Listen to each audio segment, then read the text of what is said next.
အားလုံးပဲမင်္ဂလာပါရှင် Family International School and Education Center ရဲ့ရှေ့ဆောင် project အသစ်ဖြစ်တဲ့ Beyond the Book စကားဝိုင်းကဏ္ဍကနေကြိုဆိုပါရရှင်။ကျွန်မကတော့ဒီနေ့ဒီစကားဝိုင်းလေးမှာ host အနေနဲ့မေးခွန်းလေးတွေကိုမေးပေးသွားမယ်။ဒီချက်ပူပူပဲဖြစ်ပါတယ်။ကျွန်မနဲ့အတူကျောင်းရဲ့တည်ထောင်သူများလည်းဖြစ်တယ်လို့ကျောင်းသားမိဘများလည်းဖြစ်တဲ့ကိုအေးချမ်းမိုးနဲ့မဲယူဝါခိုင် Herald Center အဖြစ်တာဝန်ယူထမ်းဆောင်နေတဲ့မက်တင်စာကျောင်းရဲ့ Vice Principal ဖြစ်တဲ့ Teacher နင်းလဲနဲ့Lead Teacher ဖြစ်တဲ့ Teacher မျိုးတို့ကပါဝင်ဆွေးနွေးသွားမှာပဲဖြစ်ပါတယ်ရှင်။ပထမဆုံးအနေနဲ့မက်တင်စာရှင်ဒီ project လေးကိုစတင်ရတဲ့အဓိကရည်ရွယ်ချက်ကလေးကိုသိပြစေရှင်။ဒီ project ရဲ့ရည်ရွယ်ချက်လေးကတော့ကလေးတွေကိုစာများများဖတ်စေချင်တာပေါ့နော်ကျမတို့ဒီလူတစ်ယောက်ချင်းစီတိုင်းမှာဆိုအမူအကျင့်တစ်ခုစီရှိရဲအမူအကျင့်ဆိုတာမျိုးကလည်းမလုံးရမနေနိုင်အောင်ပေါ့နော်ဆွဲလန်းတာမျိုးပေါ့နော်ဟုတ်ကဲ့ရှင်ဟုတ်ကျမတို့ငငယ်တုန်းကဆိုလို့ရှင်စာဖတ်ကိုလေတကယ်ဆွဲလန်းသွားတာအမှုအကျင့်အနေနဲ့လေအဲ့တော့ဘယ်လိုဖြစ်လဲဆိုတော့ចောင်းဆင်းပြီဆိုတာနဲ့ဟိုစာအုပ်ဆိုင်ကိုပြေးတာမငှမနေနိုင်တဲ့အထိကိုဆွဲလန်းပူပါတယ်စာဖတ်တဲ့လေ့ကျင့်ကိုလေဟုတ်တယ်နော်ဒီချက်အခုပေါ့နော်ဒီလိုမျိုးပဲကလေးတွေကိုစာဖတ်တဲ့အမှုအကျင့်လေးတွေကိုပေါ့နော်မွေးမြူပေးမယ်မွေးမြူပေးပြီးလို့ရှင်တော့နောက်ပိုင်းကျရင်မဖက်ရမနေနိုင်တော့တဲ့အထိပေါ့နော်ចောင်းဘက်ကလေ့ကျင့်သင်ကြားပေးချင်တာပါဒါပေမဲ့လည်းပေါ့နော်စာအုပ်ဖတ်တယ်ဆိုတာက passive activity ဖြစ်နေတဲ့အတွက်ကြောင့်မလို့ကလေးအများစုကတော့ပြင်းရတတ်တယ်စာဖတ်ပြင်းတယ်ပေါ့နော်အဲ့လိုမျိုးလေးရှိတတ်ပါတယ်ဟုတ်ကဲ့ပါမတင်တာငငယ်တုန်းကဆိုရင်လည်းအဲ့လိုမျိုးပဲစာအုပ်ကိုလေစာမျက်နှာ2ရက်3ရက်လောက်ဖတ်ပြီးလို့ရှင်မနေ့ကိုစူးစမ်းပြီးဖတ်ရတယ်ပေါ့နော်စာအုပ်တအုပ်ပြေဖို့ပေါ့နော်အဲ့လိုမျိုးလေးလည်းရှိဘူးပါတယ်ဟုတ်ပါတယ်မယိုကအဲ့ဒါကြောင့်မလို့လေစာအုပ်တွေကိုပေါ့နော်ဖတ်တဲ့နေရာမှာဒီ passive ကနေပြီးတော့ active ဖြစ်လာဖို့ကြတော့လက်တွေ့လှုပ်ဆောင်ချက်လေးတွေနဲ့ပူးတွဲပြီးတော့ပြောင်းလဲပြီးလုပ်ဖို့လိုအပ်တယ်ပေါ့နော်အဲ့တော့ကျမတို့ကျောင်းရဲ့ဒီ Beyond the Book ဆိုတဲ့ activity ဒီ project ကလေးอ่ะပေါ့နော်ကလေးတွေကိုစာဖတ်ဖို့တိုက်တ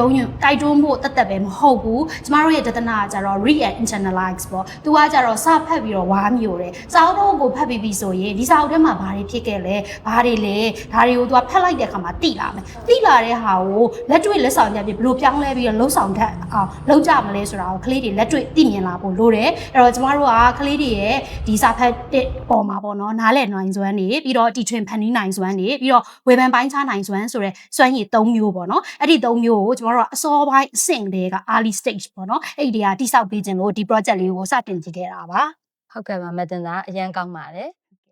ဒီချက်နဲ့လည်းရှင်ဒီ project လေးကိုကျောင်းရဲ့ပညာရေးမှာပါအထောက်အကူပြအောင်ဘလို့နည်းပြဟာလေးတွေနဲ့ပေါင်းဆက်ဖွဲ့စည်းထားလဲဆိုတာကိုသိပြစီရှင်ဟုတ်ကဲ့ဟုတ်ဒီဟာလေးမပြောခင်မှာကျမကစာဖတ်တယ်ဆိုတဲ့ဟာလေးကိုစပြီးပြောခြင်းတယ်စာဖတ်တယ်ဆိုတာကကြတော့ဒီစာပေတက်မြောက်ခြင်းရဲ့အခြေခံပဲအဲ့တော့ကျမတို့ကဒီကျောင်းသားတွေစာဖတ်တဲ့အခါမှာကျောင်းသားအများစုကစာအုပ်နားလည်ရုံလောက်ဖတ်ကြတာမဟုတ်ဘူးသူတို့မှတ်မိရုံလောက်ဖတ်ကြတာကိုများတယ်အဲ့တော့ကျမကဒီ activity တွေကိုစတင်တဲ့အခါမှာကလေးအများစုကိုဖတ်တဲ့စာအုပ်ကိုနားလည်စေခြင်းတယ်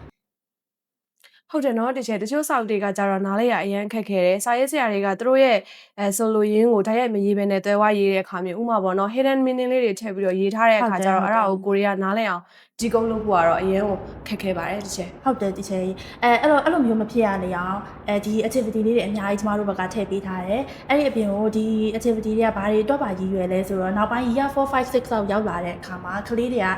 ကဒီတုတရတစာပေတွေနဲ့အများကြီးထိတွေ့ရတော့မယ်အဲ့ဒီခါကျရင်ကလေးတွေကစာအုပ်မှတ်မိုံနဲ့မရတော့ဘူးဒီစာအုပ်ကိုတေချာရောနားလဲရဲ့လားနားလဲတဲ့အပြင်ကိုနက်နက်ရှိုင်းရှိုင်းပေါ့နော်အထက်ကိုထဲထဲဝင်ဝင်ရောနားလဲရဲ့လားအဲ့ဒီအပြင်ကိုစာအုပ်တွေကိုသူတို့ဝေဖန်သုံးသပ်နိုင်ရဲ့လားအဲ့ဒီထက်ပိုပြီးအဆင့်မြင့်သွားတာကြတော့ဒီစာအုပ်ပေါ်မှာအခြေခံပြီးတော့သူတို့တီထွင်ဖန်တီးနိုင်မှုတွေအတွက်ပါကျမရည်ရွယ်ပြီးတော့ဒီ activity လေးတွေကိုစီစဉ်ဖြစ်တာပါရှင်ဟုတ်ကဲ့အရန်ကောင်းတဲ့ဟုတ်ကဲ့ဟုတ်ကဲ့ဟုတ်အကြောင်းပညာရေးအတွက်လည်းအရန်အထောက်ပံ့ဖြစ်မယ်လို့လည်းယုံကြည်ထားပါတယ်ဟုတ်ကဲ့ပါမိဘတယောက်အနေနဲ့ပြောရမယ်ဆိုရင်လည်းဒီလိုမျိုးလေးတွေလုပ်ပေးတဲ့အတွက်လည်းတော်တော်လေးကိုအဆင်ပြေပါတယ်ဟုတ်ကဲ့ပါရှင်ဟုတ်ဝမ်းသာပါတယ်ဟုတ်ကဲ့ရှင်ကိုချမ်းမို့အနေနဲ့ရောကျောင်းရဲ့တည်ထောင်သူ founder တယောက်အနေနဲ့ပေါ့နော်ဒီ project လေးကိုဘယ်လိုအချက်တွေကြောင့်အတည်ပြုပေးခဲ့တာလဲရှင်ဒီ project ကိုကျွန်တော်တို့ဒီပြုခဲ့ရတဲ့ရည်ရွယ်ချက်ကတော့ကျွန်တော်တို့ကျောင်းနဲ့ကလေးတွေရဲ့ပညာရေးကိုကျွန်တော်အများကြီးမြင့်တင်နိုင်မယ်လို့လည်းယုံကြည်တယ်ပြီးတော့ teacher တွေလုပ်နေတဲ့ project ကလေးကိုလည်းကျွန်တော်ကြည့်ရတယ်ဆိုတော့အများကြီးအကျိုးဖြစ်ထွန်းမယ်ပေါ့နော်ကျောင်းအတွက်အဲ့အတွက်လည်းကျွန်တော်လုပ်တယ်ပြီးတော့ Beyond the Book ကဒီသင်ကြားရေးမှာဆိုလို့ရှိရင်ပုံမှန်သင်ကြားတာနဲ့မတူဘဲနဲ့လေ့ကျင့်မှုတွေကအစအကုန်လုံးကွဲထွက်နေတယ်ပေါ့နော်ဒီ project လေးကကျွန်တော်တို့တီထွင်ဖန်တီးမှုသာမကဘဲနဲ့စဉ်းစားတွေးခေါ်မှုတွေကိုပါအထောက်အကူဖြစ်စေတဲ့အတွက်ကြောင့်ကျွန်တော်တို့ကျောင်းကထိပ်တန်းပညာရေးစနစ်တစ်ခုကိုရောက်နိုင်မယ်လို့လည်းကျွန်တော်ယုံကြည်တယ်ပေါ့နော်နောက်မိဘတွေကလည်းဒီကိုသားသမီးတွေအတွက်ကောင်းမွန်တဲ့ပညာရေးကိုပဲအများနဲ့ရှာဖွေနေကြတာလေဒီအတွက်ကြောင့်လည်းကျွန်တော်တို့ဒီမိဘတွေနဲ့ကိုက်ညီမဲ့ပညာရေးစနစ်ဖြစ်တဲ့အတွက်ကျွန်တော်ဒါလေးကိုအတည်ပြုပေးလိုက်တာဖြစ်ပါတယ်ကဲပါရှင် တစ်ချက်မျိုးလို့ရှင်ဒီ project လေးကိုစာသင်ခန်းထဲမှာပေါ့နော်ဘယ်လိုပြောစရာကောင်းတဲ့ activity လေးတွေသုံးပြီးတော့အကောင့်ထဲပေါ်နေလဲဆိုတာကိုမိဘတွေသိရှိစေရင်တစ်ချက်ရှင်းပြပေးပါအောင်ရှင် ဟုတ်ကဲ့ပျော်ရွှင်စရာကောင်းတဲ့ activity တွေအများကြီးရှိတယ်ပေါ့နော်ဒီအကြောင်းဘက်ကနေပြီးတော့ဒီ project ကိုစတင်တဲ့အခါမှာစိတ်ဝင်စားဖို့ကောင်းတဲ့ activity အမျိုးပေါင်း150ကျော်ပေါ့နော်သူတို့ရဲ့ level like theme like လေးစီစဉ်ပေးထားပါတယ်year 3လေးတွေဆိုလို့ရှိရင်ပေါ့နော်သူတို့ဖတ်တဲ့ story ထဲကမှဇက်ကောင်မျိုးရှိတယ်ပေါ့နော်အဲ့ဒီဇက်ကောင်တွေထဲကနေပြီးတော့စိုးသောနဲ့ဇက်ကောင်ရဲ့အမြင်ကနေပြီးတော့ရေးပေးရတာမျိုးလေးတွေပါမယ်ပေါ့နော် ဟုတ်ပြီဒီကျေပြောတဲ့ဟာလေးဟိုသွားတရီရတယ်ဆရာချင်းဦးညိုရေးတဲ့လင်္ကာဒီပါချစ်သူလေး ဟုတ်ကဲ့ ဓာတ်တကီနေရာကနေပြီးတော့ဒီရှူတောင်မျိုးကိုပြန်ရေးတာပေါ့နော် ဟုတ်ကဲ့ ကျွန်တော်တို့တက်လုံးကဒီယာမနဲ့ဇက်တော်တွေမှာကြည်လာတာကဒီဓာတ်တကီကစိုးတယ်ပဲကြည်လာတာဒါပေမဲ့တကယ်တမ်းဆရာချင်းဦးညိုပြန်ရေးပြလိုက်တဲ့အခါမှာဓာတ်တကီကပဲပြန်ကောင်းသွားတဲ့ရှူတောင်ကနေဖြစ်သွားတယ်ပေါ့နော်အဲ့လိုရေးသားမျိုးလေးရှူတောင်နဲ့တူလေးဖြစ်သွားတယ်ပေါ့နော်ကလေးတွေဟုတ်ကဲ့ ဟုတ်ကဲ့ပါဟုတ်ဟိုအငယ်တန်းလေးတွေအနေနဲ့ဆိုလို့ရှိရင်ပေါ့နော်တီချယ်တွေကနေပြီးတော့ခါလာခုတ်လေးတွေပြောပြပေးမယ်ထားပါတော့ဟိုဝမ်းနေတဲ့ခါကြလို့ရှိရင်ဘယ်လိုရောင်လေးတွေသုံးရမယ်ပြီးလို့ရှိရင်ပျော်ရွှင်တဲ့ခါကျရင်ဘယ်လိုရောင်လေးတွေသုံးရမယ်ဆိုတာလေးတွေကိုကလေးတွေကိုရှင်းပြပေးပဲပေါ့နော်ကလေးတွေကအဲ့ဒီခါလာခုတ်လေးတွေသုံးပြီးတော့သူတို့ရဲ့ story လေးတွေကိုပြန်ပြီးတော့ပုံဖော်ပေးရတာမျိုးလေးတွေပါမယ်ပေါ့နော်ဟုတ်ကဲ့ခါလာဖက်ဆယ်လေးတွေလုပ်ကြတာမျိုးလေးတွေပါပါမယ်ရှင်ဟုတ်အဲ့တော့တချို့ activity တွေဆိုလို့ရှိရင်အရန်စိတ်ဝင်စားဖို့ကောင်းလို့ကိုယ်တိုင်တော့မှပဲပါဝင်ခြင်းတဲ့အထီကိုပေါ့နော်စဉ်းစားမှုရမ်းရှိပါတယ်ဟုတ်ကဲ့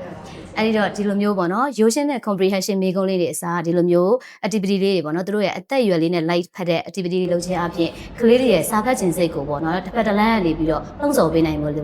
့လှုံ့ဆော်ပေးနိုင်တယ်လို့လည်းညီမယုံကြည်ပါတယ်ရှင်ဟုတ်ကဲ့ဟုတ်ကဲ့ပါ အရန်ကောင်းတဲ့ activity လေးတွေပါပဲဒီချက် ဟုတ်ကဲ့ပါရှင်ကျမတို့စာဖတ်တဲ့အခါကြားလို့ရှိရင်လေတုဒ္ဒစာပေလို့ခေါ်တဲ့ non fiction တွေမှာပေါ့နော်သူတို့ရဲ့ဖွဲ့စည်းပုံတွေရွေချက်တွေရောဟာရတွေကဒါလူကြီးတယောက်အနေနဲ့ဖတ်မယ်ဆိုလို့ရှိရင်တော့အတော်လေး challenging ဖြစ်တယ်နော်ဒီချက်အဲ့တော့ဒီချက်နဲ့လည်းရှင်ဒီ project ကလေးကနေပြီးတော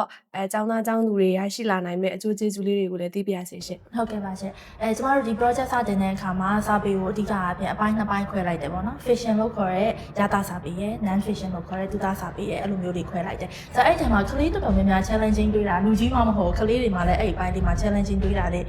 challenging လေးဖြစ်တာလေးတွေ့ရတယ်ပေါ့နော်အဲ့ဒါ non fiction အပိုင်းလေးဘာဖြစ်လို့လဲဆိုတော့ non fiction ကသူကဒီအချက်လက်တွေအရန်တိတ်ပြီးတယ်ပြီးတော့နောက်တစ်ခုကသူ့ရဲ့ဖွဲ့စည်းပုံကလည်းဒီ fiction နဲ့ရှင်ရှုပ်ထွေးတယ်သူ့ဒီမှာဇယားတွေပါမယ်ပြီးတော့ခေါင်းစဉ်ခွဲတွေလည်းပါမယ်ပြီးတော့အခြားသော structure တွေအများကြီးပါတယ်ပေါ့နော်အဆိုးဆုံးကတော့သူ့ရဲ့ဝေါ်ဟာရာတွေပဲဆိုတော့ဝေါ်ဟာရာကြတော့ကိုက non fiction fiction non fiction တအုပ်ကိုဖတ်လိုက်တဲ့အခါမှာတိတ်ပံနဲ့ဆိုင်တဲ့ non fiction ဆိုရင်အဲ့ဟာနဲ့ဆိုင်တဲ့ဝေါ်ဟာရာတွေပါလာတယ်ဆိုတော့အဲ့ခါမှာကလေးကနားလည်ဖို့အတွက်ဆိုနည်းနည်းလေးအခက်အခဲတွေ့သွားတယ်ဆိုတော့ဒီလို activity ဒီလိုအခက်အခဲလေးတွေကိုကိုယ်ဘယ်လိုကျော်လွှားကြမလဲဆိုတော့ကျမကကြတော့ activity လေးတွေအများကြီးစီစဉ်ထားလိုက်တယ်စာအုပ်တုပ်ရဲ့ဖွဲ့စည်းပုံကိုကလေးတွေကိုလေ့ကျင့်ပေးခြင်းတယ်ဆိုလို့ရှိရင်ဥပမာ structure map လို့ activity မျိုးသုံးလိုက်တယ်အဲ့ဒီဘက်မှာအဲ့ဒါဆိုရင်ကလေးကဒီ activity လေးကိုလုပ်ပြီးတော့ဒီ non fiction တအုပ်ကိုဖတ်မယ်ဖတ်ပြီးသွားလို့ရှိရင်စာအုပ်ကိုဘယ်လိုဝေဖန်ပိုင်းခြားနိုင်မလဲဆိုတာသူတို့သိသွားမယ်နောက်ထပ်သူတို့ဒီ vocabulary လေးတွေကိုကျွန်မလေ့ကျင့်စေခြင်းတဲ့အပတ်ဆိုလို့ရှိရင်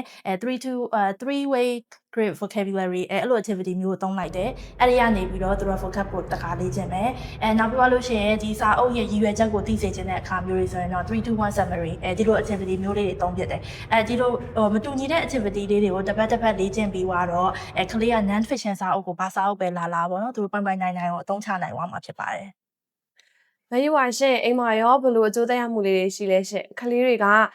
စာဖတ်ရတာကိုပို့ပြီးတော့စိတ်လှုပ်ရှားပြီးတော့စိတ်ပေါက်ဝင်စားမှုလေးတွေဖြစ်လာသလားရှင်ဟုတ်ကဲ့ပါဒီချက်အရန်ကိုစိတ်ဝင်စားပါတယ်ဒီစီစဉ်လေးကိုလေအရန်ကိုလည်းမိဘတယောက်အနေနဲ့အရန်ကိုကျေနပ်ပါတယ်ဘယ်လိုမျိုးလေးဖြစ်လဲဆိုရင်ကလေးက3ယောက်ဆိုတော့လေသူတို့တွေက activity ကိုလုပ်ချင်စောတွေနဲ့စာအုပ်တွေကိုလူရက်ပြီးတော့အဲ့လိုမျိုးလေးလုပ်တဲ့အတွက်အခုဆိုရင်စာအုပ်တောင်ပြဲသွားပြီအားတော့မယ်လေသူကအဲ့လားလေးရတဲ့တစ်ဖြတ်ပေါ့နော်နောက်ခါကျတော့မတင်စာကိုတစ်ခုလောက်ထပ်ပြီးတော့မေးချင်တယ်ပေါ့နော်မေးချင်တာကဘာလဲဆိုတော့အခုမေတွေစိုးရိမ်နေတဲ့ပေါ့နော်ဒီစာအုပ်ငှားတဲ့ကိစ္စလေးပေါ့စာအုပ်ကိုကလေးတွေကိုအိမ်မှာငှားပြီးတော့ဖတ်တဲ့အတွက်တကယ်လို့စုပ်ပြဲပျက်စီးသွားလို့ရှိရင်မေတွေကတန်ဖိုးကိုဘယ်လိုမျိုးကြားတင်ပြီးရောပေးရမလဲဆိုတာလေးကိုလည်းသိချင်ပါတယ်။ဘာဖြစ်လို့လဲဆိုတော့လေစာအုပ်တန်ဖိုးလေးကစိုးရိမ်စရာလေးဖြစ်နေလို့ပါနော်။ ဟုတ်ကဲ့မယူပါဒီချက်ကိုတော့ကျမတို့ကနားလည်ပြီးသားဖြစ်ပါတယ်ပေါ့နော်။ဘာဖြစ်လို့လဲဆိုတော့ကျမတို့ရဲ့အကြောင်းကမူဝါဒကတော့ရှင်းတယ် Beyond the Book ဒီ project လေးကစာပါဝင်ကြတဲ့တသားမိမိတွေကစာဖတ်စေခြင်းလို့ကျမတို့ကစတင်လိုက်တာဖြစ်တဲ့အတွက်စာဖတ်ဖို့ကကျမတို့ရဲ့မင်းရွယ်ချက်ဖြစ်တယ်ပေါ့နော်။အဲ့တော့ဒီစာအုပ်တွေမှာဖတ်လိုက်တဲ့အခါမှာစာအုပ်ဆိုတာကတော့ဖတ်တဲ့အချိန်မှာအနေငယ်တော့ပုံပေတာလေးတွေရှိမယ်ခောက်တာလေးတွေရှိမယ်စင်းချောင်းတင်တာလေးတွေတော့ရှိကောင်းရှိနိုင်တာပေါ့နော်။အိမ်မှာယူပြီး3ရက်လောက်ဖတ်တာဖြစ်တဲ့အတွက်ကြောင့်မလို့လေဒါပေမဲ့လို့ကျမတို့ကအဲ့လိုမျိုးအသေးအဖွဲလေးတွေကိုမိဘတွေဘက်ကိုဒီကျောင်းသားတွေဘက်ကိုအရော်လုံးဝတောင်းခံမှာမဟုတ်ပါဘူး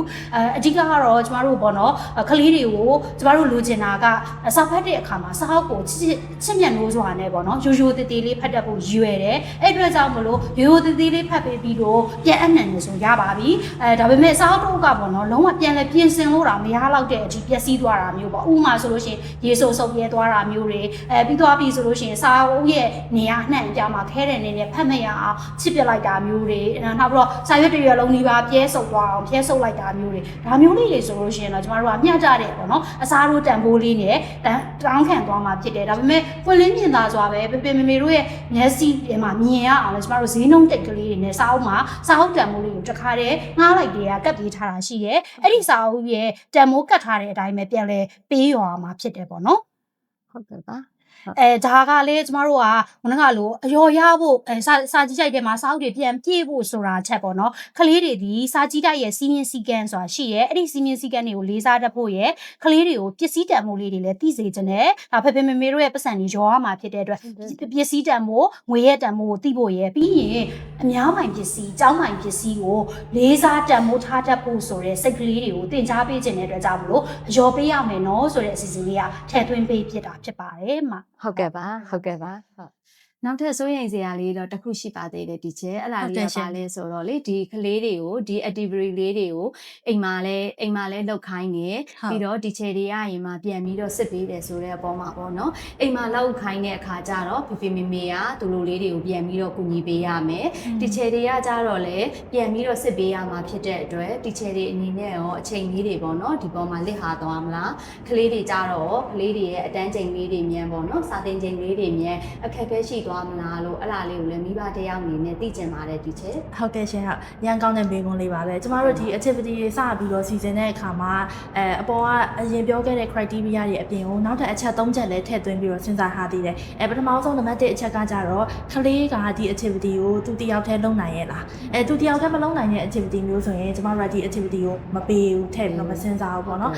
်နောက်တစ်ချက်ကကြတော့ကလေးကဒီ activity လုပ်တဲ့အချိန်မှာအချိန်အများကြီးယူပါလားအချိန်အများကြီးယူလိုက်တယ်ဆိုရင်သူကចောင်းစာလုပ်တဲ့အချိန်လေးပါဖက်ပေးရမှာဖြစ်တဲ့အတွက်ကြောင့်မလို့ကျမတို့ကအဲ့လို activity မျိုးဆိုမတော့ဘူးအချိန်တိုတိုလည်းဖြစ်ရမယ်တယောက်တည်းလည်းလုပ်နိုင်ရမယ်နောက်ဆုံးတစ်ချက်ကကြတော့ကျမတို့က assessment ဘိုင်းလေးလည်းထည့်ပေးထားတယ်ဘာဖြစ်လို့လဲဆိုတော့ကလေးစာဖတ်ပြီးတဲ့အခါမှာteacher တွေကကြတော့ဖတ်မဖတ်ကိုပြန်စစ်ပေးတဲ့ဟာလေးပေါ့နော်အဲ့ဒီအချိန်လေးမှာလည်း teacher တွေက assessment ကိုအချိန်အကြာကြီးယူတဲ့ဟာမျိုးကိုလည်းကျမတို့ကမစင်စားထားဘူးကျမတို့အခုကျောင်းမှာကျင့်သုံးနေတဲ့စနစ်ကလေးတစ်ခုရှိတယ်10 minute in class assessment လို့ခေါ်ရဲပေါ့နော်အဲ့ဒါကကြတော့ဒီအတန်းထဲမှာကလေးတွေစာဖတ်လာလားမဖတ်လာလားကို10 minute အတွင်းမှာစစ်ဆေးတဲ့နည်းလမ်းလေးတွေပေါ့နော်ဒီဟာလေးတွေကိုသုံးလိုက်တဲ့ခြင်းအပြင်ကလေးတွေစာဖတ်မဖတ်ကိုလည်းသိသွားမယ်နောက်တစ်ခါကျတော